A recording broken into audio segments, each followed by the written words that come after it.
आज का दिन मैं समझता हूं उस शक्ति की आराधना का दिन है जो हमारी सेनाओं को संबल प्रदान करती है, जो हमारी सेनाओं में निहित होकर दुश्मन पर कहर बरसाती है।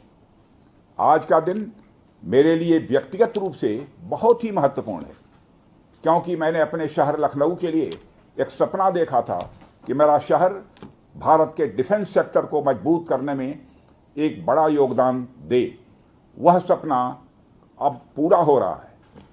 साथियों, BrahMos integration and testing facility का उद्घाटन इसलिए भी महत्व रखता है क्योंकि आज का दिन बहुत ही खास है। आप सब तो जानते ही हैं कि आज नेशनल टेक्नोलॉजी डे है।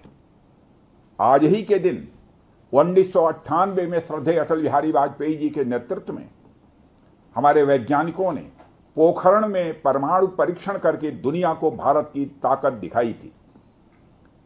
और वह परीक्षण हमारे साइंटिस्ट, इंजीनियर्स, डिफेंस पर्सनल और कई अन्य स्टेक होल्डर्स के अथक प्रयासों का ही परिणाम था।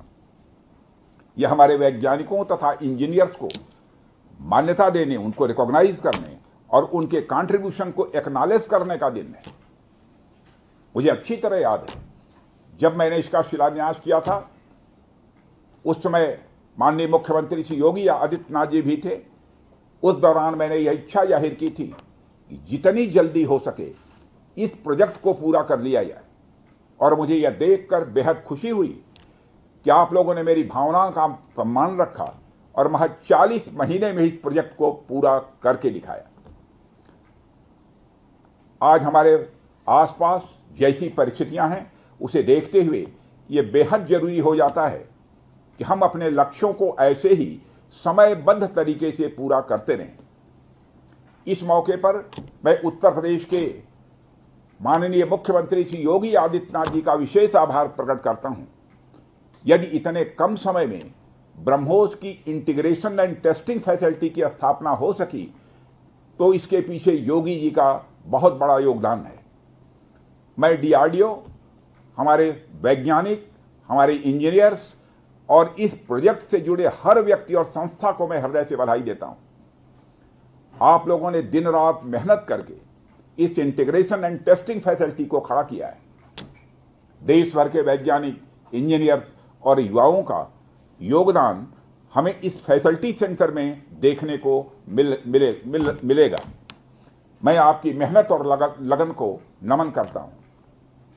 साथियों, हमारी सरकार जब उत्तर प्रदेश में डिफेंस कॉरिडोर के विजन को लेकर आगे बढ़ी थी तो उस समय हमारे सामने अनेक बड़े लक्ष्य थे।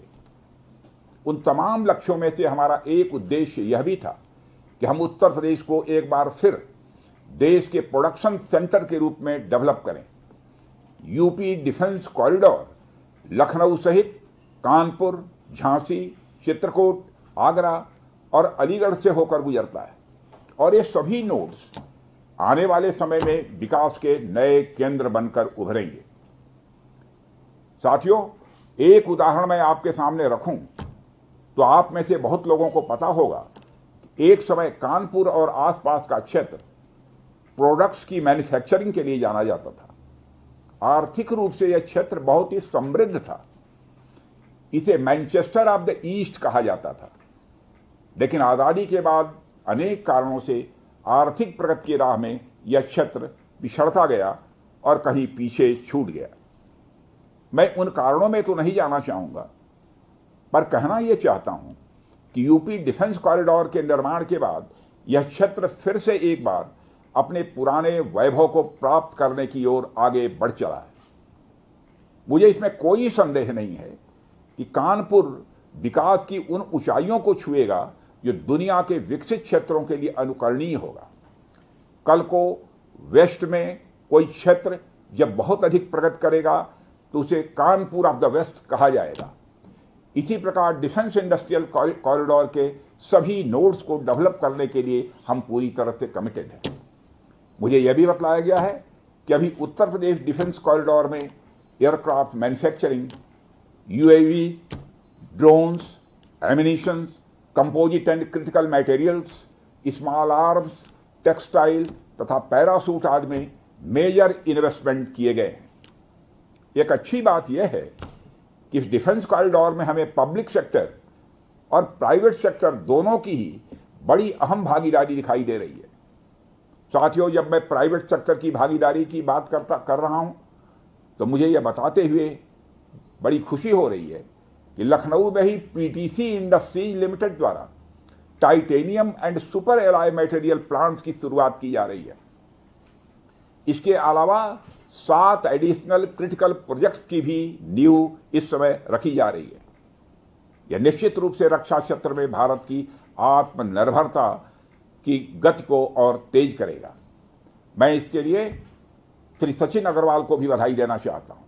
हमारा सपना है कि उत्तर प्रदेश दुनिया के टॉप डिफेंस प्रोडक्शन और एक्सपोर्ट डेस्टिनेशन के रूप में जाना जाए। आज जो ब्रह्मोस फैसिलिटी शुरू हो रही है, मैं समझता हूं वह यूपी डिफेंस कॉरिडोर का यह गौरव होगा। यह सिर्फ उत्तर प्रदेश का ही नहीं बल्कि देश का सबसे बड़ा BrahMos integration and testing facility centre है। यह रक्षा क्षेत्र में भारत की आत्मनिर्भरता के प्रयास को भी मजबूती प्रदान करेगा।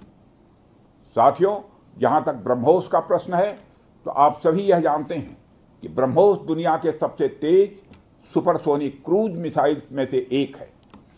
ब्रह्मोस सिर्फ एक हथियार नहीं है बल्कि यह अपने आप में एक मैसेज है। मैसेज हमारी आर्म्ड फोर्सेस के स्ट्रेंथ का है। मैसेज दुश्मन के प्रति हमारी डेटरेंस का है, प्रतिरोधक क्षमता का है। मैसेज हमारी बॉर्डर्स की सेफ गार्डिंग के हमारी प्रतिबद्धता का है। साथियों, पोखरण परमाणु परीक्षण में महत्वपूर्ण योगदान देने वाले मिसाइल मैन और हमारे पूर्व राष्ट्रपति डॉक्टर एपीजे अब्दुल कलाम ने यह कहा भी था कि unless India stands up to the world, no one will respect us in this world. Fear has no place, only strength respects strength. अर्थात दुनिया कमजोरों का नहीं बल्कि शक्तिशाली का सम्मान करती है। उनका विजन था कि हमें अपनी ताकत को और मजबूत करना होगा। जब तक कोई देश ताकतवर नहीं होगा, दुनिया उसका सम्मान नहीं करेगी। आज भारत दुनिया के सबसे शक्तिशाली राष्ट्रों में से एक है। हम लगातार अपनी ताकत और बढ़ा रहे हैं और मैं समझता हूं कि आज जो फैसिलिटी सेंटर शुरू हो रहा है, यह भारत की शक्ति को और मजबूत करने में सहायक होगी। साथियों, यह केवल एक फैक्ट्री का उद्घाटन भर नहीं है बल्कि मैं समझता हूं कि यह रक्षा क्षेत्र में भारत की आत्मनिर्भरता की दिशा में एक बहुत बड़ा कदम है। उत्तर प्रदेश डिफेंस इंडस्ट्रियल कॉरिडोर बनने के पश्चात उत्तर प्रदेश के इंडस्ट्रियल डेवलपमेंट का एक नए सिरे से श्री गणेश हो चुका है। इस डिफेंस कॉरिडोर में अब तक कुल 180 के लगभग एमओयूज साइन किए जा चुके हैं, जिसमें